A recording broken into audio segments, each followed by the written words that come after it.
This is from Thailand's public broadcasting system, and you can see there the ambulance coming in. And what we're going to see, and we have been seeing, the rescuers using again those big white umbrellas to shield the boys on the stretcher from cameras. What we can tell you this morning is that the 9th, the 10th, and the 11th boys are all out now. They were rescued in the last couple of hours. The mission beginning now 8 hours and a half approximately. So with 11 out, that leaves the 12th boy and the soccer coach. We're working with a translator in with us here on CBC News Network who's monitoring with us the Thai public broadcaster. We are hearing there that the coach may be the next one out. And Thai PBS is saying this is because he's very weak. As you recall, he gave his food to the boys to maintain their strength. And so he himself perhaps a little more compromised. So the 12th person to come out of that cave may be the coach, 25 years old, and we will certainly wait for further detail there. But again, all of them bound for that hospital in Chiang Rai. Rescuers are still facing some difficult conditions inside the caves. Michael Serapio has been looking at this third and final day and walking through the areas that have been a particular concern and how the divers are doing so far. Well, absolutely doing very well, as you can see here, Heather, as you talk about the 9th, 10th, and the 11th. But this bears in mind that this does remain a very difficult rescue. As we take a look at some of the video that we've been seeing from inside the cave system itself, we can see just how much water is in there, just how dark it can be without the lights on their helmets. And this is why it's been taking hours each day to get the boys out. And remember, while many people are seeing the jubilation right now as each boy is extracted, just last week on Friday, a member of the Royal Thai Navy SEALs died as he prepared for this rescue mission. And just to get a sense of how challenging the rescue really is, I want to bring a graphic here, because you're going to look at essentially a map at the cave interior. You see above and below that light gray, but the dark black in the middle is really the path which they have to take. This is about 4 kilometers where the boys are to the left of the screen, to the right where the entrance of the cave is. As you can see, it is not a straight path. It is a twisting route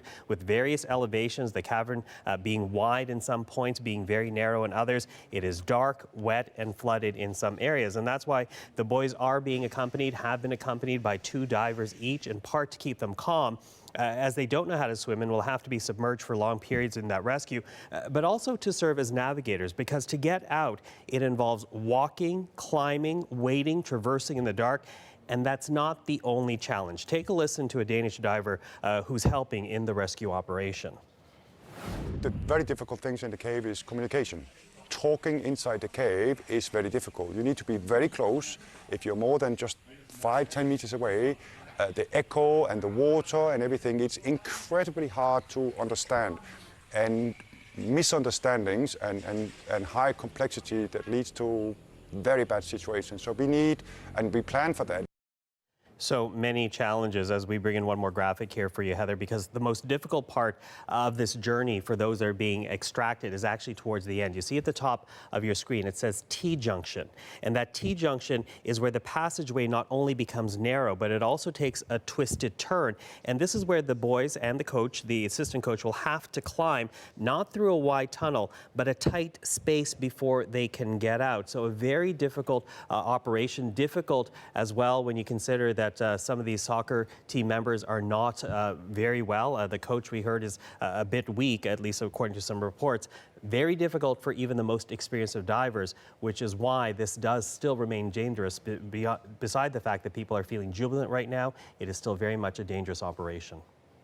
Michael, thank you very much. Michael Serapio watching things with me. Here is some of the latest information that you're hearing. I'll bring you that in just a second, but take a look at what we're looking at, more of the tributes to the wild boars and the rescuers. This is a cartoon that's published in an Australian newspaper, honors the team as one of the most inspiring teams in the midst of World Cup fever. And this one symbolizes the hashtag 13 Hope that has gone viral, a message for the team to stay strong, and others, the rescue divers as dolphins carrying a wild boar to safety. Just one of the ways that people around the world have paid tribute to what we are watching unfold live here on CBC News Network.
Want to show you the scene live in Thailand once more, again, as close as we can get to the rescue operation. And there, people under a tarpaulin, a little bit of shelter from the rain and the sun when it is, and a lot of discussion there about what is happening very close to this live position. And that is, we can tell you, a chopper carrying the 10th and the 11th boys has taken off now. This is what we're getting from Thai Public Broadcasting. As I mentioned, we have a translator in here with me in our newsroom monitoring that. She speaks Thai, obviously, and she's bringing us some of the details that they are carrying locally, that the chopper has taken off from that base and now will be flying toward the hospital in Chiang Rai, which is again about 60 kilometers away, joining the 9 boys already there. So that would be 10 and 11, and that is the number that we have confirmed to this point in the morning of people who have been removed from that cave. Watching all of this unfold and joining me now is Doug Munro, who's the BC Provincial Coordinator for the Alberta BC Cave Rescue Service. He's in Nova Scotia, actually, this morning, the opposite end of the country. But good to have you on our program, Doug. Thanks for being our guest. My pleasure, Heather. I'm just wondering what your thoughts are today. It looks like, and not to get too far ahead of ourselves, but it looks like things have been moving smoothly and quickly, and now 11 boys out of the cave. Your impressions this morning? Well, obviously, we're very excited that 11 boys are now out. We have only 2 people remaining to be evacuated. Their evacuation is probably underway as we speak.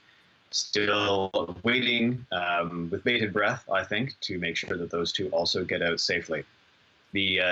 As has been mentioned earlier in your coverage, this remains a very risky evacuation.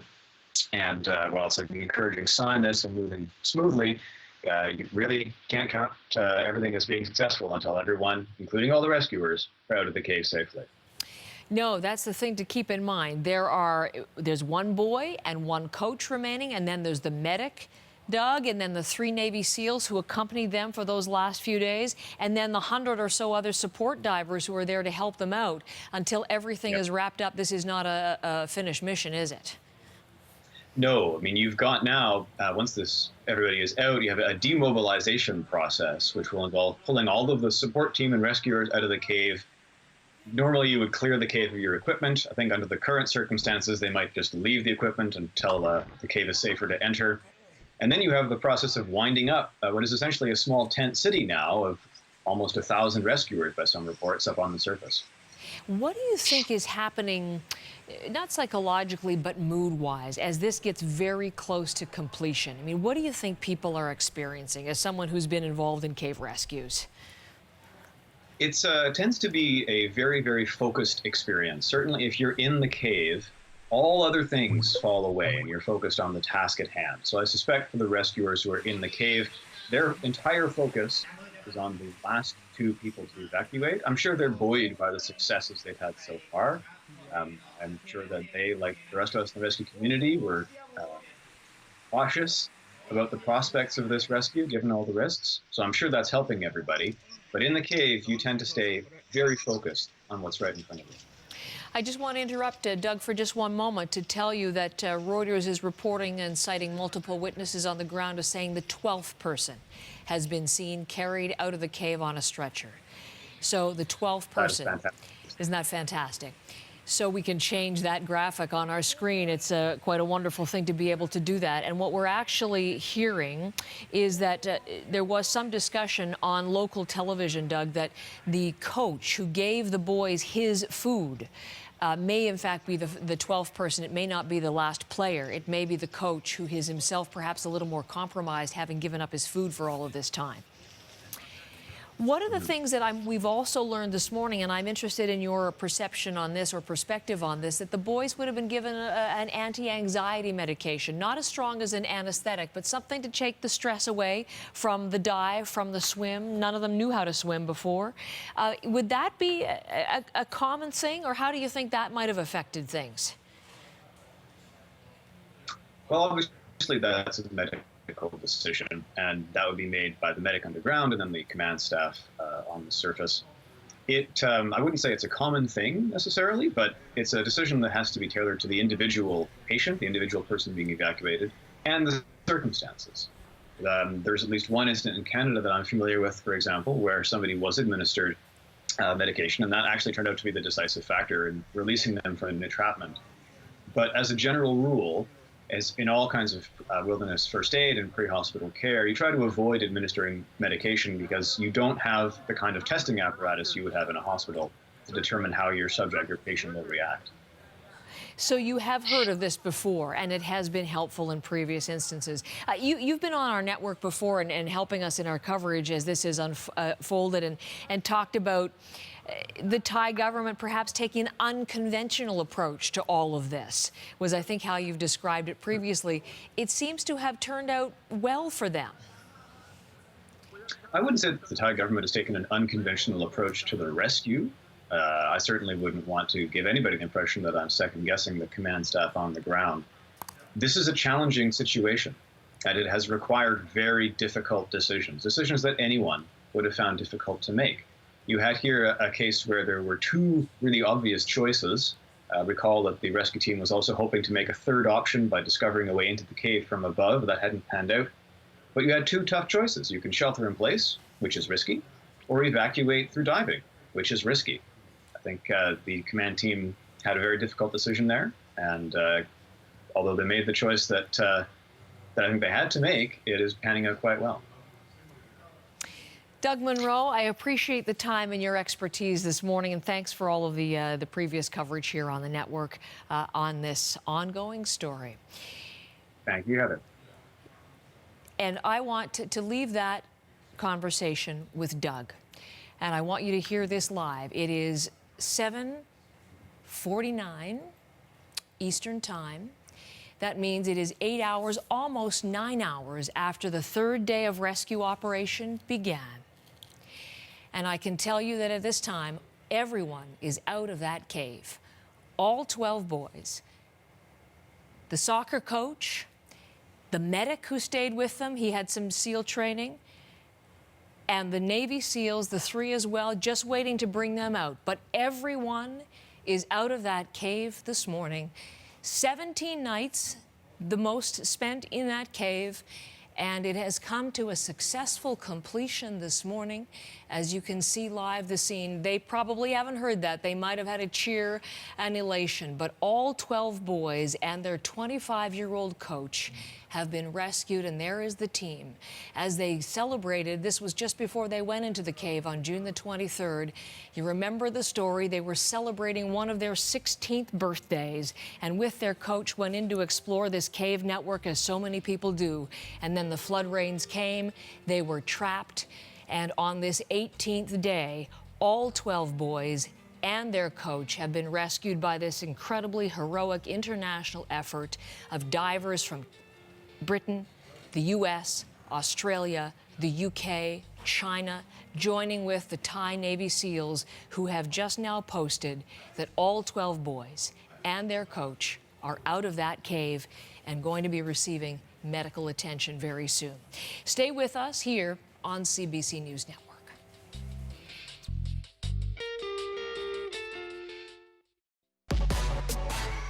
When you need to know what's really happening,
I want to show you the Facebook posting for the Thai Navy SEALs.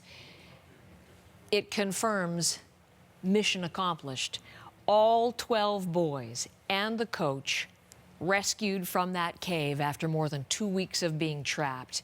And as they say, huya, borrowing from the U.S. Navy, that explanation, that fighting cheer, which has punctuated all of their posts. And now the most exuberant of all 12 boys and the coach out of that cave. Essentially mission accomplished. We still have to see the medic and the 3 Navy SEALs who have been with them since they were discovered last week. But the boys and their coach are out and will soon be in hospital for medical attention. The end of what has been an extraordinarily heroic, as we look live at the scene, response, Michael Serapio, and we're going to talk about so many aspects of it together. But the coach getting out of there, the 25-year-old coach, it's interesting, Michael, he apologized to the parents for leading the boys into that cave for that birthday celebration. But there's no blame there, is there? No blame whatsoever. And in fact, while many people outside of Thailand have questioned the actions of this coach by bringing the team into this cave network, people in Thailand have actually been praising him. In fact, take a look at a cartoon that is widely being circulated right now in Thailand. And there you see the assistant coach depicted. Ekapol Chanthawong is his name. And in this depiction, in his arms are 12 piglets, bearing in mind that the soccer team name is the Wild Boars. Now, many of the parents are praising him, saying it's been his leadership that allowed their boys to live and survive through this ordeal. When the rescuers, in fact, found the team, the boys were calm. They were not panicked. They were not screaming. And as the story goes, Chanthawong, who in the past had trained as a Buddhist monk, taught the boys how to meditate to conserve their energy. In fact, the boys were found meditating when the rescuers found the shelf on which they were sitting and waiting. And when parents have talked to the local media, they describe Chanthawong as almost a divine force who has watched over their children. They also note that Chanthawong, and you've been noting it as well, that he is probably amongst the weakest because he gave the boys his share of the food and water that they had at the beginning of the ordeal. And to quote one mother who spoke to the media, Heather, if he had not gone with them, what would have happened to my child? So while many foreigners might be questioning his actions going to the cave, people in Thailand, where about 90% of people are Buddhist, are praising his actions for keeping the boys calm and getting them to the point where they're now, as you say, all rescued on their way to hospital. Michael, thank you very much. Michael Serapio with me live here on CBC News Network. And again, the story that we can tell you at this time, just about 5 minutes ago, the word from the Thai Navy SEALs as they posted on their Facebook page, all 12 boys and that 25-year-old coach have been rescued from the cave, which ends an ordeal that lasted more than 2 weeks. What an extraordinary story it was about how they were even located to begin with.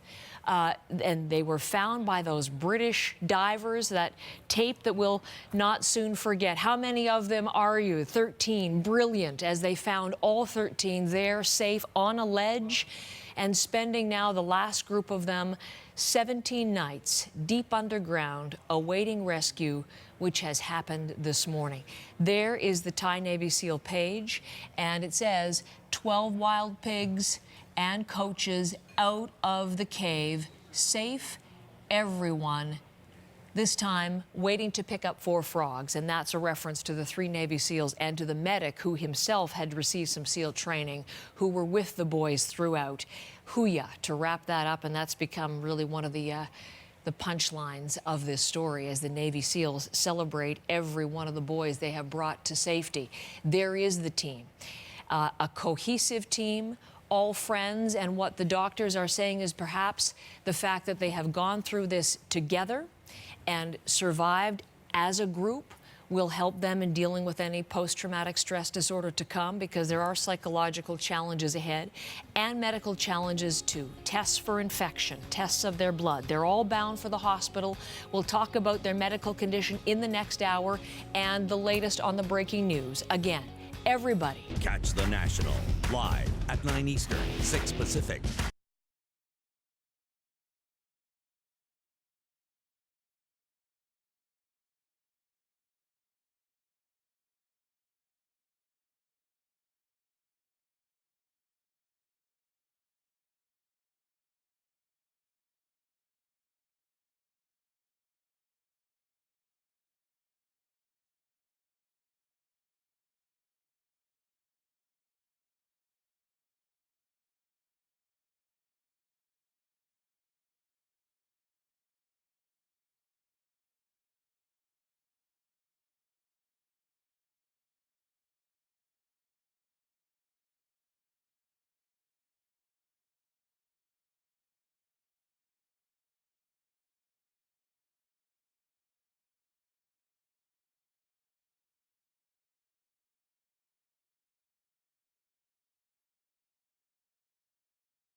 The 18-day ordeal has come to an end. All 12 boys and their coach have been rescued from that flooded cave in northern Thailand. As the newly rescued boys head to hospital, we know that the 8 rescued Sunday and Monday are said to be in good health in hospital this morning.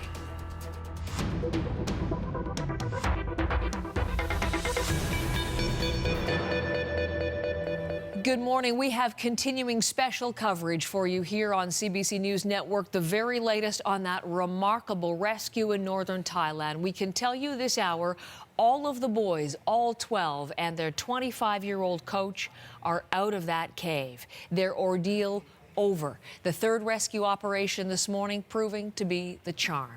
Take a look at this new video into us from Thailand's public broadcasting system. We've seen helicopters taking off through the morning, taking the rescued boys to hospital in nearby Chiang Rai. Thai Navy SEALs who have been leading the operation have posted on their Facebook site, "Everyone is now out." And that is 12 boys and a coach. They're just awaiting on the final SEAL divers who spent the last few days with them, going to join them and come out of that cave. Now, we're going to be watching that scene as closely as we can. We'll take you to our reporters who are there on the ground, but I'm going to get some information and some immediate reaction from my guest, my ongoing guest through this morning, Robert Shannon, who's here from Oakville, Ontario with me, helping understand the developments, professional diving instructor and rescue diver. Mission accomplished. Fantastic news. Tell me a little bit more. Seems like everything's going according to plan. We're just waiting for the other Thai divers that have been in the cave with the young gentleman to come out. And then obviously everybody else that's in that cave system has to get out, and then it will be mission accomplished. And then unfortunately we have to think about the gentleman who passed away, the Thai diver last week. You know, he's slowly been forgotten in this story too. Well, you know, not necessarily. We're going to show that a little bit later on. They have built an extraordinary crematorium for him, as is Buddhist tradition, and they're going to pay tribute to him on Saturday rather spectacularly. We're going to show you that. We're just getting some images of that. So not forgotten. You're right. There's been a lot of euphoria over the boys coming out, but certainly his demise on Friday underscored the risks of what these boys were going to experience if they were going to try to swim and dive them out. A very, very dangerous situation the whole time they've been in there until they've come out right now. So it was 9 hours. Again, they started this third day of the operation 11:08 Eastern time, so late last night our time. It was about 10 to 8 when I was able to say that the Navy SEALs had posted that everyone was out. So almost 9 hours. It took, again, same as yesterday, to get it through. On the third day, it seemed that everything came together. All of their knowledge came together. Yes, they've had 2 practice sessions beforehand, getting the people out. Difficult situation in any case. It was quite tough. Cold, dark water, dealing with the currents, trying to get in and out of that cave, and especially crawling through those tight little spots, getting the Thai soccer team through that. Quite a tough task.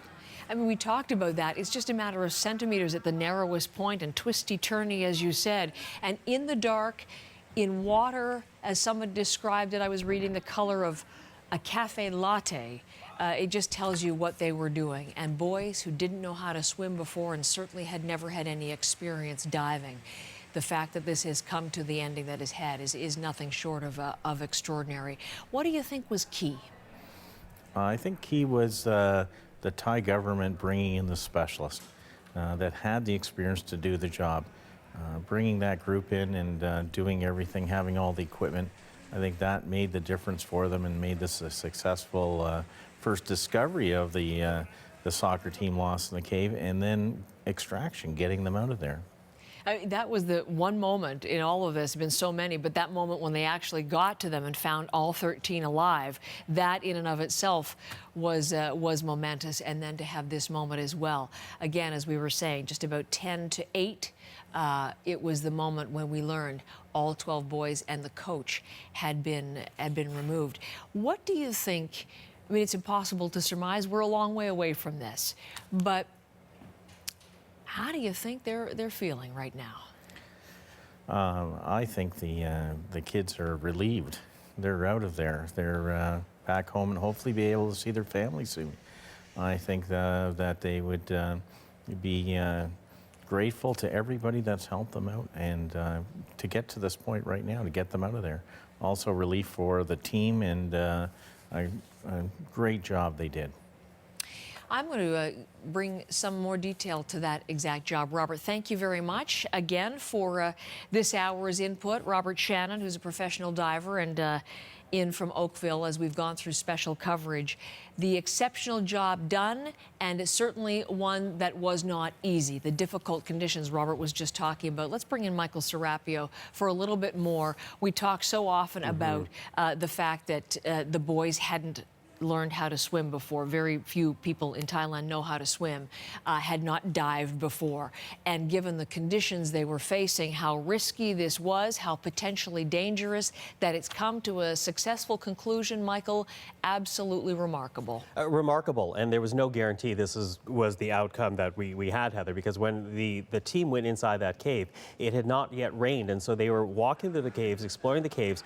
The rains came in very quickly, and that's what trapped the team inside. In fact, the original conversation was perhaps what they should do is keep sending food to the team members until the rainy season was over, which would have taken months. Of course, they came to the conclusion that couldn't happen because they would perhaps drown if the water levels kept rising. And so we saw this very difficult operation take place. Difficult, despite the jubilation people are feeling that these 12 kids and coach are now out.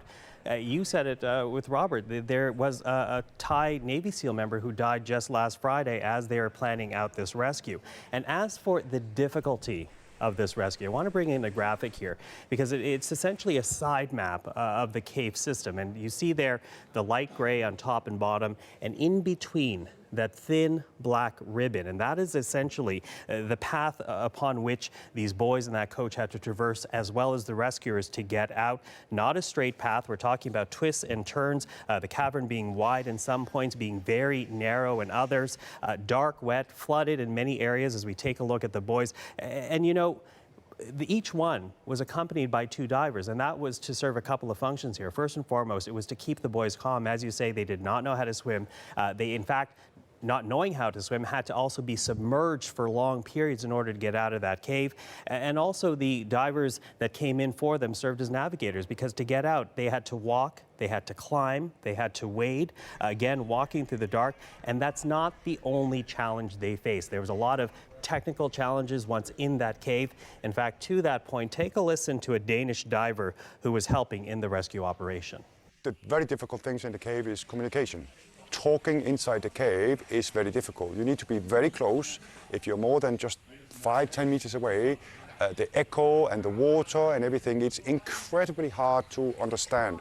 And misunderstandings and high complexity that leads to very bad situations. So we need, and we plan for that.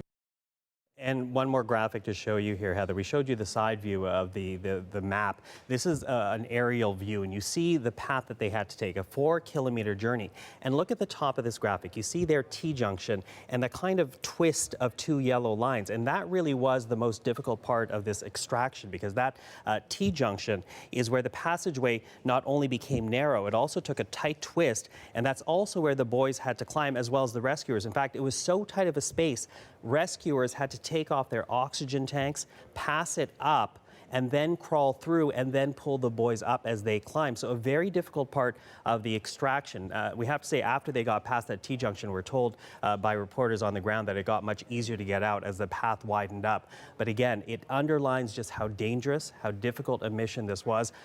To everyone's relief, to some good news here, 12 boys now rescued, as well as the soccer coach. It will be interesting to hear, Heather, when that news conference eventually happens with the team members and the coach, how challenging it was for them, because this is not only difficult for experienced divers, but incredibly challenging, daunting for anyone else who had never even submerged underwater before. Absolutely. Michael, stay with me for a second because I want to show something. You referenced the Navy SEAL, the former Navy SEAL who died on Friday. And Robert was saying he's been forgotten in all of this. And I was making the point he has not been. This maybe seem a little grim, but in fact, in keeping with Buddhist tradition, this is quite grand. I want to bring up for you now the picture of the crematorium for somebody who's become known as Sergeant Sam. He's been known all around. He is Lieutenant Saman Kunan. And this is what is in local media this morning, Michael. There are memorials and prayers for him being held at the site, and quite a grand crematorium set up ahead of his cremation on Saturday.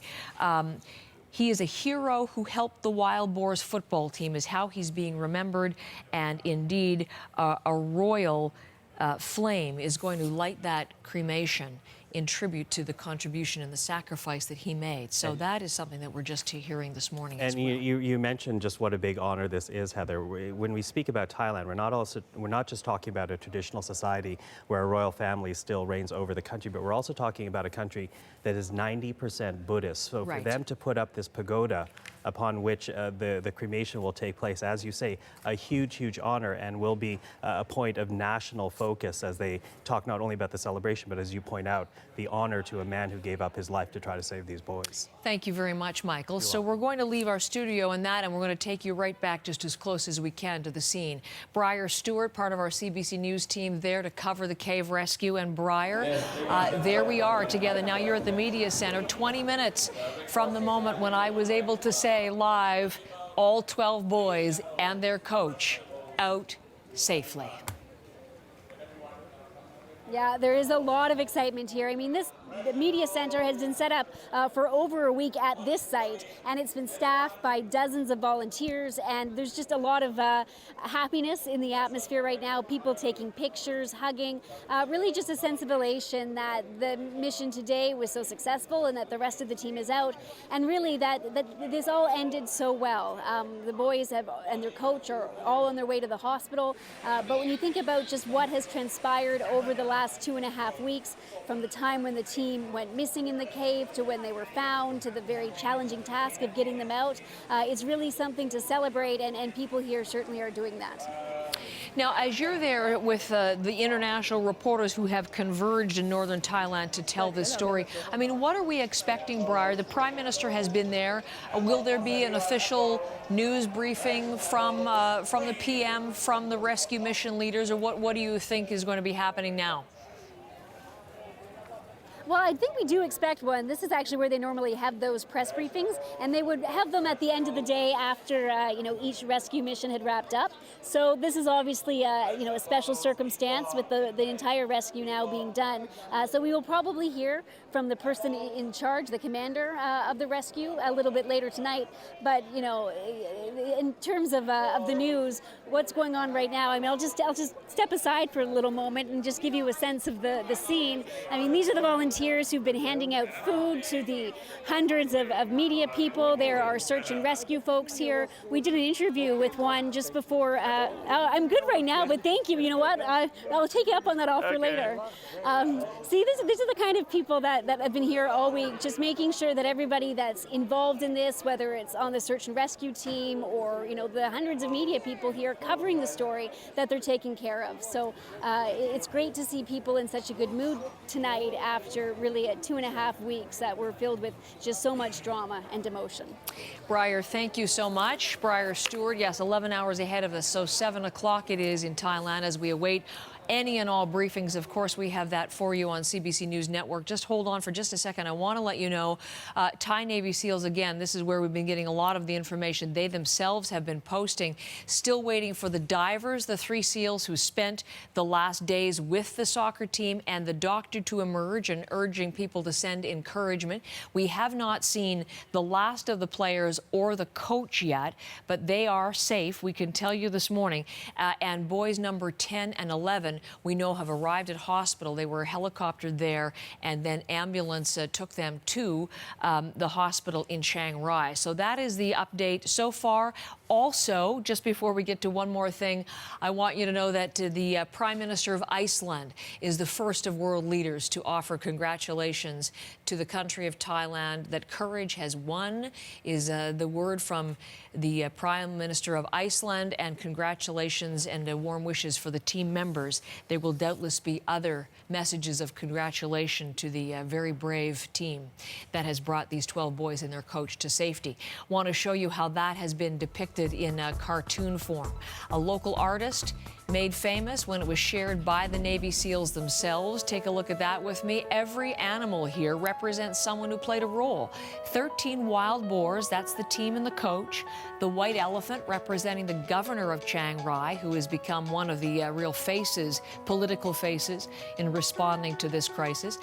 The seals for the Thai Navy SEALs, and the bald eagle for the United States. Kangaroo for Australia, a panda for China, a moose for Sweden. The Iron Man, that was for Elon Musk, who actually transported a kid-sized capsule, a little mini sub, to the scene in case that would be helpful in the rescue. They didn't need it in the end, but it was an incredible international effort. This is CBC News Network.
You're looking live at the hospital there in Chiang Rai, and that is going to be our focal point because now, well, about 30 minutes ago, we can say with certainty all 12 boys and their coach, the entire youth soccer team, brought out of those caves by the absolutely extraordinary rescue mission led by the Thai Navy SEALs. They posted that it had been a successful mission, everybody out, and now only remaining the Navy SEALs who were there and the medic who accompanied them as well.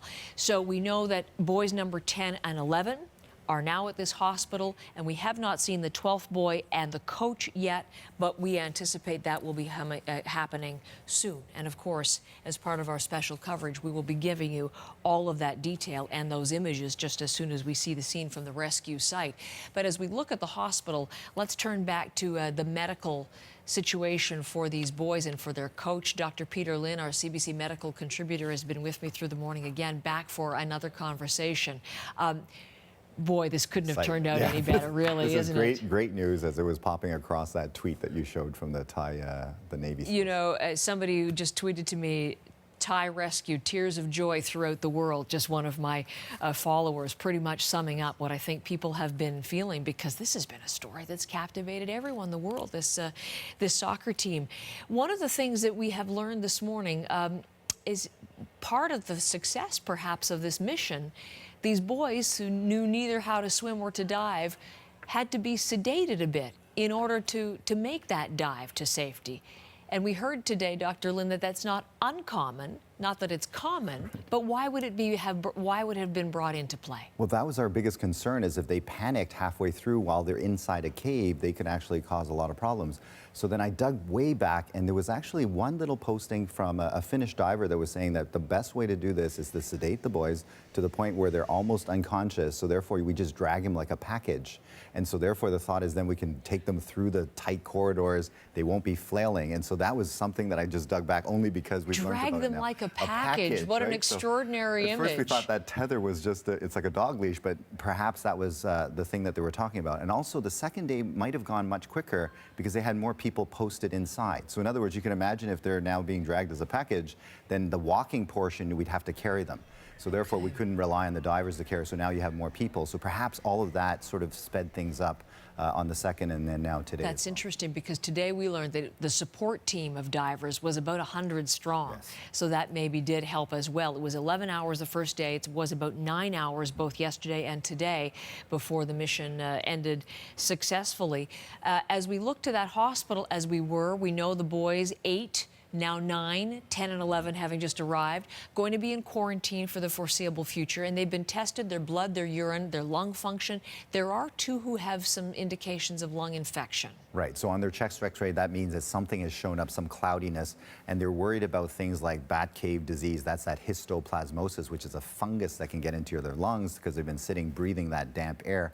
There's also leptospirosis, which is also a bacterial infection. So you have fungus infection, bacterial infection, and viruses like bat rabies can also be there as well. So they're looking for all those things.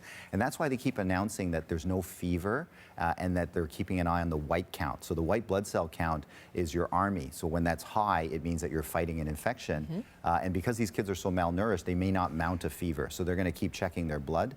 So no fever, and if the white blood cell count comes back down, then we can all of a sudden reunite, the parents to go see them. But for the moment, they're isolating them because 2 boys have got something in their lungs, probably infection, so they'll be treating that. The other possibility is edema. In other words, altitude sickness. You know, when you're sort of high up with no oxygen, sometimes fluid starts to collect in your lungs. So it may be that as well. So they're going to be watching for that as well in those 2 boys. But the other ones, that's why they keep reporting no fever, and the white blood cell count, they'll keep taking samples until that count comes down. And they're saying that maybe 7 days before they can actually have contact with outside world. I have more questions. The coach, Yes. who we've not seen yet, the last to be brought out, we understand, this 25-year-old former Buddhist monk, Yes. Gave up his food to the boys to allow them to maintain their strength as best as they could, and helped them stay calm through meditation. Incredible. And I think that's the only reason why they were in such good shape 10 days later. You think about it, if you and I were stuck in there, we'd be panicking, you'd be breathing too much oxygen, you'd be running around, and so therefore you'd consume all your energy within your body. They're not big kids, and so how is it that they lasted 10 days? So when you have meditation, and if he was training them, and that's what the Navy SEALs were saying, is that they were calm. So therefore their consumption was very low. So their heart rates would have been low, they weren't breathing like crazy and anxiety, and so therefore whatever reserves that they had lasted them for the 10 days. So truly, without him, I don't think we'd have anybody to rescue, so this would be a horrible story. So the fact that he was there leading them in this meditation, I think was the big thing that change this. So interesting, because he wrote a letter of apology to the parents for leading them on this adventure, but they say he is not to blame. And you're saying it may indeed, his actions have been heroic in all of this and determinant. Because of these kids, it's pulled everybody together. You know, we've had a lot of weird things going around in the world. Everybody now sees that working together, as you were saying, all these different people coming together. I think it was a good thing that they went into that cave. You know, everybody says, why did they go into the cave? Well, you know what? Worldwide, it actually had a huge positive impact because we have a good solution and a good result that came out of this. Thankfully. The rescuers, I mentioned the last two have been with the boys, have not come out of the cave, the 3 Navy SEALs and the medic who has had SEAL training. And then we are hearing about as well an Australian doctor, for example, who's been spending a lot of time in the caves, bringing the boys out, not leaving the cave himself until everybody is out for the day. We're going to hear a lot more of these stories, I'm sure, of heroism in the days to come. But what about for the rescuers? What kind of medical attention will they need? Well, first of all, huge exhaustion, because they've just been running on adrenaline. They're not sleeping as well. They're just pushing forward to get these kids out. Now there's that. It's kind of like when you've had all your exams done and then you collapse thereafter. So the worry is that they may be exhausted. Number two is the folks that have been in the cave for a long time, they will also need screening for all these diseases and everything else. So therefore they may need some isolation and blood samples and those kinds of things to make sure that they're healthy. And a lot of times the focus, you know, now that the kids are out and the coach is out, we forget about, you know, these folks. And that's why they kept saying the operation is not finished until the last person comes out of that cave and everybody is safe. And that's what we're waiting for right now, to make sure that everybody is out and that everybody is healthy as they check them out in the hospital. Dr. Lin, thank you very much for this hour and every hour, and what a joy to be able to bring this to a successful conclusion with you this morning. Thank you very much. Our CBC medical contributor, Dr. Peter Lin.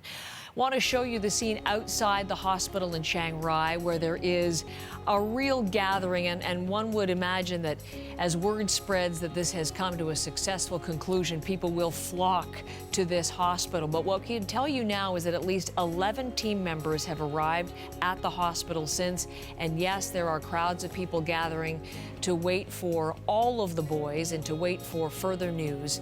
The 8 boys who were rescued Sunday and Monday, as we've just been talking about with Peter Lin, in good health overall. Some were able to see their parents through glass in order to prevent the spread of infection. And now that we know the last boy and the coach have made it out, they will be arriving at hospital too. There we are, looking live at it in Chiang Rai. We will have the details for you. Special coverage continuing here on CBC News Network.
Want to show you how the world is responding.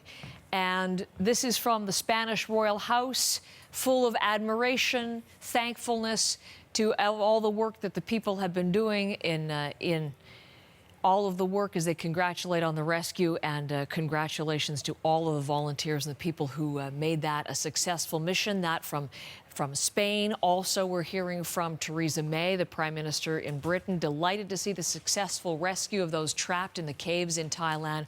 The world was watching, and we'll be saluting the bravery of all those involved. And one more thing, we don't have this up on screen for you, but I'm on my screen, computer screen, the Royal Thai Navy SEALs. We're not sure if this is a miracle, a science, or what. All the 13 wild boars are now out of the cave as we look at the scene this morning. Chris Murphy, able to say that 40 minutes ago. What a moment of stress, I guess, the culmination, even for those who've been broadcasting, of course, knowing that the world is watching this. And of course, you've been part of the story too, because the threat of monsoon rain and having to stay for 4 months, that was something that was a real possibility. An incredible race against time, and the world cheering as a result of this, the efforts of the last couple of days. 30 feels like 40. It's mainly cloudy, and showers and thunderstorms are continuing to be in the forecast. We're getting into the wet season, so this rescue could not have waited any longer. So it's good that it happened when it did. Heat warnings in place across southern areas of Saskatchewan, southeastern Alberta, as well as to the far north. And we're going to see the risk of thunderstorms. They've already started to develop near the Cypress Hills. Risk of severe weather includes an isolated tornado and golf ball-sized hail, especially in southwestern Saskatchewan, but not only there, but that is the highest risk. And this would be a repeat performance of yesterday, where at least 2 confirmed tornadoes occurred. This is the front that brought those showers across Toronto. Looks like still a few on the Buttonville area. That's all generally moving southwards. The skies will clear up. It'll be less humid, and the winds are out of the northwest. There's a lot of fires in northeastern Ontario, so the smoke from some of those fires could certainly get blown further southwards. We need rain, and the next shot of rain showers, which could also be thunderstorms, would be Friday into central northeastern Ontario. Heat warnings in place across much of Atlantic Canada, but thunderstorms coming in today with a cold front. That will flush that out. And here is Tropical Storm Chris, not moving much off the coast of the Carolinas, but it is moving its way northwards. And Heather, we're expecting rain, wind, and high waves Thursday into Friday, especially southeastern Newfoundland. Chris, thank you very much. Okay. The massive rescue operation in northern Thailand has finally come to an end. All 12 boys and their coach, who were trapped in that flooded cave, are now safe. The group trapped underground for 18 days. Good morning, I'm Heather Hiscox. As the newly rescued boys head to hospital, we know the boys that were previously freed yesterday and the day before are on the mend today. 8 boys were rescued from the cave over the past 2 days. The others are joining them this morning in a hospital isolation ward while they're being tested for any possible infections. Medical officials say they're in high spirits and generally in good health. 2 are being treated for minor lung infections. We've learned the first 4 boys to be rescued have been allowed to see their parents, but only through glass since they are still in quarantine. None of the boys in hospital are able to come into any physical contact with anyone until they're receiving the all clear. For the very latest, tune in here to CBC News Network or go to CBCNews.ca.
Want to show you more of the reaction. Let's go back to that picture if we can for just one moment. There it is there.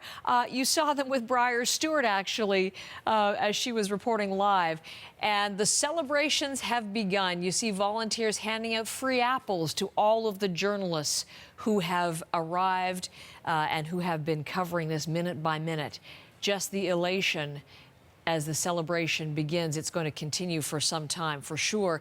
And in terms of world reaction, we've heard from Spain, we've heard from Iceland, we've heard as well from British Prime Minister Theresa May, and now from Angela Merkel, the Chancellor of Germany. This is from her spokesperson. So much to admire, the perseverance of the brave guys and their coach, and the ability and the determination of their rescuers, that coming from Germany. The world reacting, the world was captivated by this story.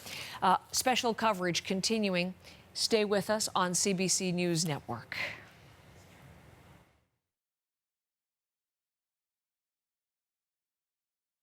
Closed captioning of this program is brought to you by Tylenol Rapid Release Gels.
You're looking at live pictures there of the hospital in Chiang Rai, and boy, that scene. It is 9:40 in Thailand, and although the evening is going on, the traffic in front of that hospital is increasing, people converging there now that word is spreading that it has been mission accomplished, that all 12 boys and their coach have been rescued from the depths of that cave.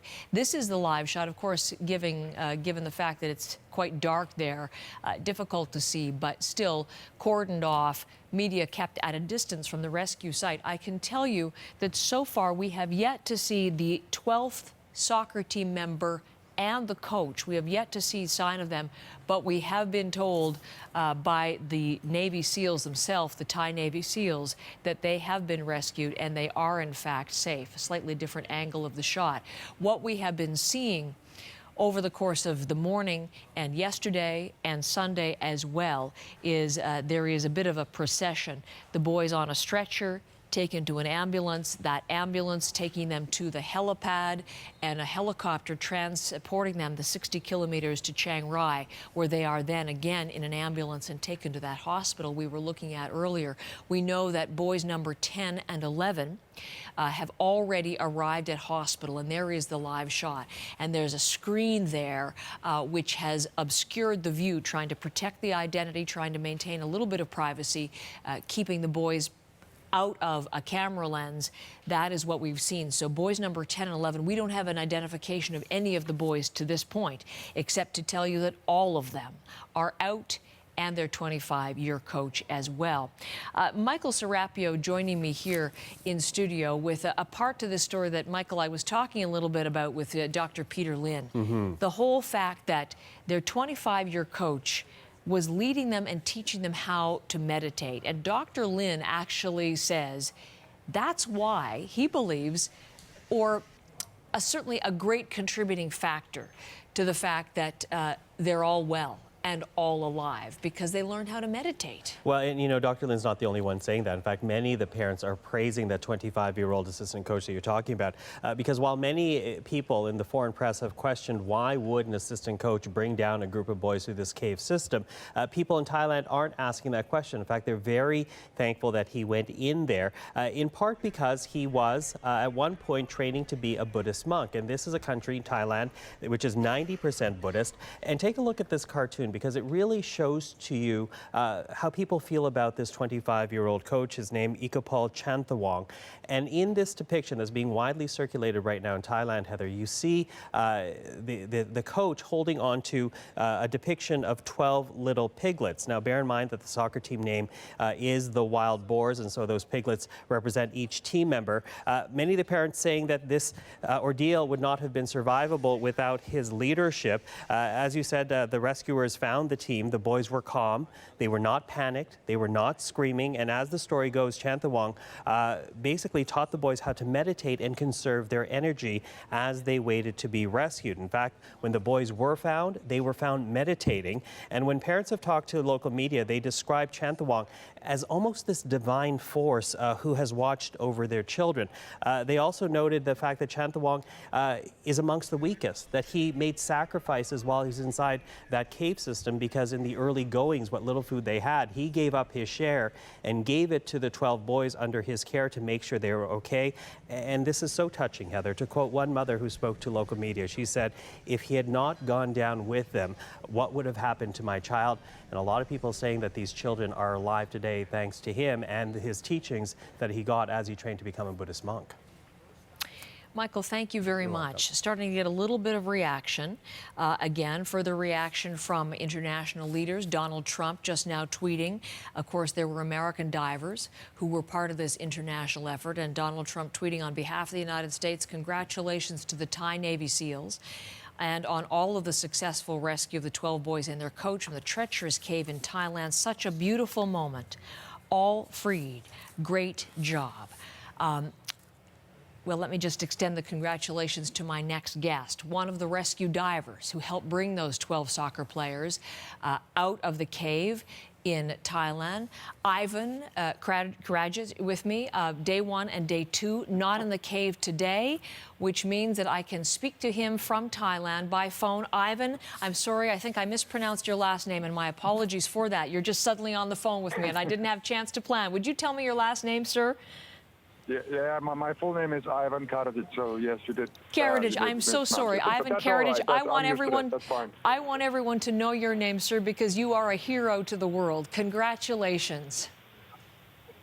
Thank you very much. I want to make very, very clear that I am one out of thousands of people who made this happen, and I'm just a tiny brick in a massive puzzle. So it's thank you for your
Was it more difficult or less than you were expecting? I'm just in terms of the amount that you had to dive versus the amount you were able to walk even at points. Well, to start with, it was very difficult, and it became quickly as we got more and more pumps in there. It became easier and easier and easier. And I didn't participate in the attempt today and yesterday, but I heard from the guys that went in there that yes, it was a lot easier than the days before. So yes, continuously getting easier and easier as the water levels went down. So there was less parts that required diving and more parts you could just walk through. Okay. Tell me a little bit about working with these kids, these boys, who didn't really know how to swim, who certainly didn't know how to dive. How did you literally, physically, how did you move them through the water, through these caves? But my mission was not that. Other divers had the responsibility of the kids. My mission was to stand on the location that is labeled Cam 6 and assist with gas changes. So when the divers came in from inside the cave out, change the tanks and change the tank of the kids. So I didn't have direct contact with the actual kids. Okay, but you did have contact with the boys as you were changing the tanks. In speaking to them, tell me a little bit about how they were, the conversations you had, anything you can share with us about dealing with those boys. Yes. Yes, it's very hard to have a conversation with them. They were wearing a full face mask and many layers of wetsuits to protect for hypothermia and had a mask on with a built-in regulator. So communication was not possible at that time, and it was pitch black. So we didn't communicate much.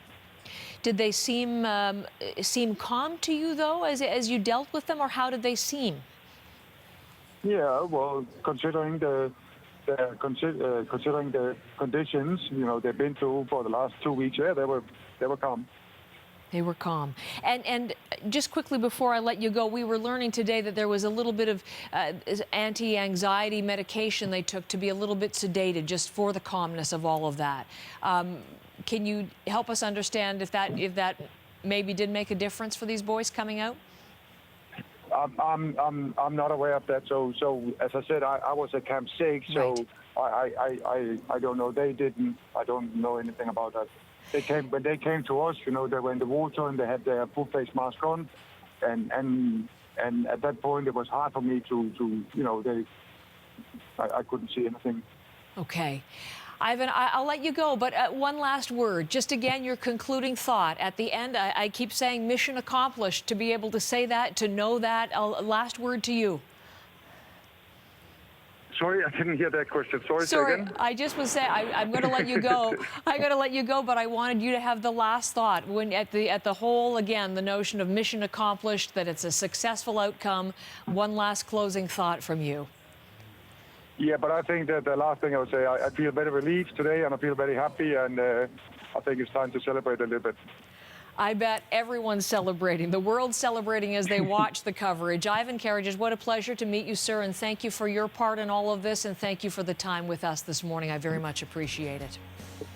You're very welcome. One of the divers in Camp Number 6 who helped the other Navy SEAL team lead those 12 boys and their coach through those narrow, twisting caves of cold water and blackness to safety this morning. All 12 boys and their coach safe in Thailand.